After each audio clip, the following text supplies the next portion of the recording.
because crying men in public made people uncomfortable. But Kpako did not care. He tried calling the woman's number. It was switched off. He tried again, still off. Then, as if a spirit entered him, he suddenly stood up, ran back into the hotel, shouting at the receptionist, "My money! My money! My phone! Somebody stole my money!" The receptionist looked at him calmly. "Sir, please calm down." "Calm down!" Kpako screamed. "My millions are gone."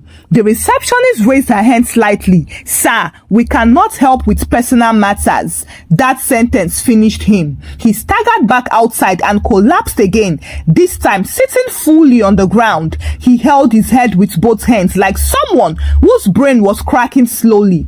That was when his village people cleared their throats and arrived. Across the road, the man who had recognized him earlier stepped back and pulled out his phone.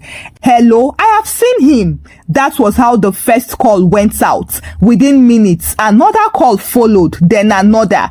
See, the thing about anger is that it travels faster than an aeroplane. People did not arrive at once, so they arrived in twos and threes. Men who had contributed, men who had borrowed to contribute, men who had been insulted by their wives because of Christmas money, and men whose children were waiting for clothes that never came. They arrived quietly at first and stood around Kpako like a slow-moving wall.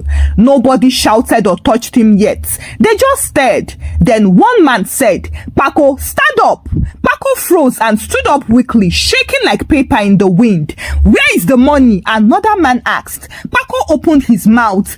I was robbed. A woman." The first slap landed before he even finished the sentence. Not hard slap, but just enough to announce that explanation time was over.